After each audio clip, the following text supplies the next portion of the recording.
Hello and welcome to another edition of Mailbag.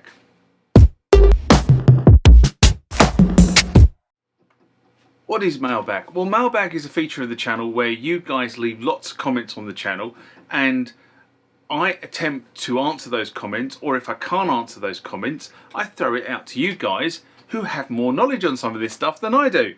So let's get into the first mailbag of this session.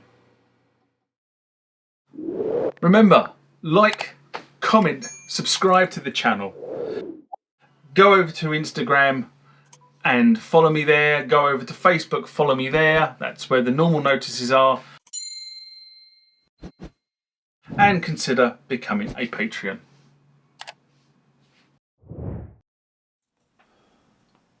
Next comment or question comes from Word Up G. And this was about the Great Keyboard Stand Challenge, the Gibraltar 3-tier keyboard stand that was videoed in August 2022. And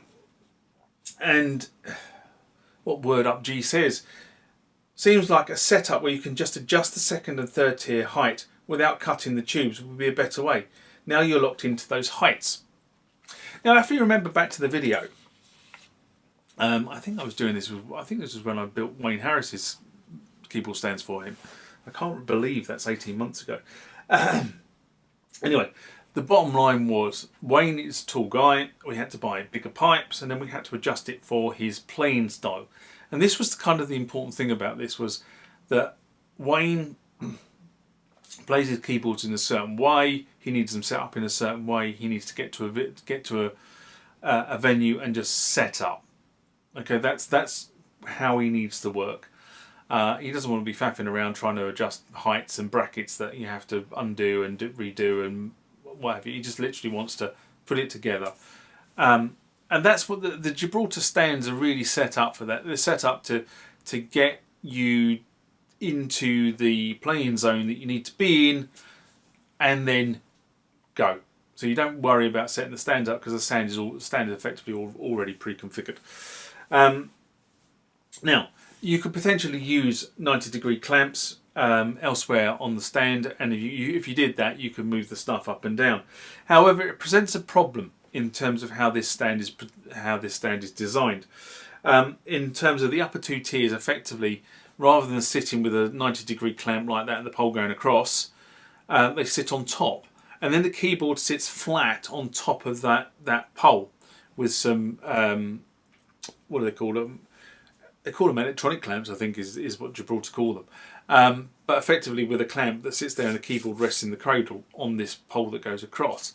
And from a breakdown and setup point of view, all you do is you unlatch one end, unlatch the other end, take that off, and that's already preset for whatever keyboard you're going to put onto that particular part of the stand. And then when you put it on top of the pole it goes on, it's at the right height for you to play straight away.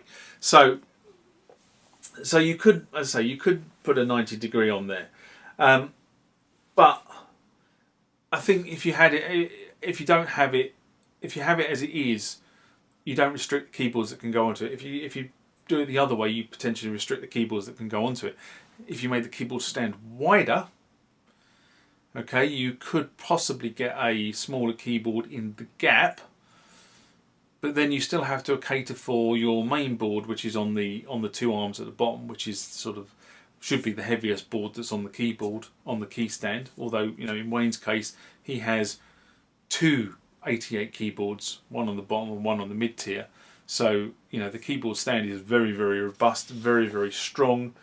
And I see if you don't do it that way, I think you would introduce a little bit of instability potentially. Which is why I think one of the key reasons why you spend the money on a Gibraltar stand is because you've had keyboard stand failures in the past.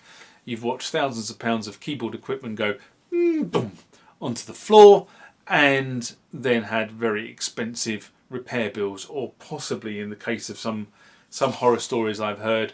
I don't know whether anybody listens to the Keyboard Chronicles, the two Australian chaps who do the Keyboard Chronicles, make a damn good job of it as well.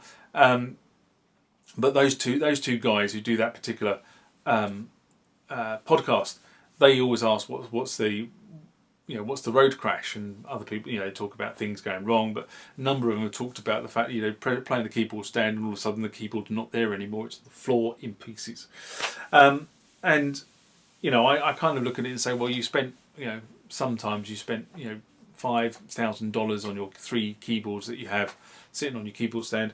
Why would you not spend $500-600 on a good quality Gibraltar stand?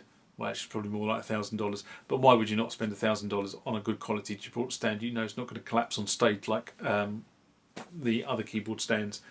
I do actually, on Facebook, I have to be honest, I follow the debate on keyboard stands. I never ever jump in on them, because I think if I jumped in on them, people would sort of get my view, which is most X keyboard stands are great for 1 keyboard, Z keyboard stands for 2, but that's probably about it. Anyway, as I say, the Gibraltar stand's designed for a purpose, designed to take punishment of being on the road. If you've watched videos about me talking about Gibraltar stands, in some of those videos you would see me at 15 stone swinging on them, and they were quite happy with me swinging on them. So they will take 3, 30 plus kilo keyboards quite easily.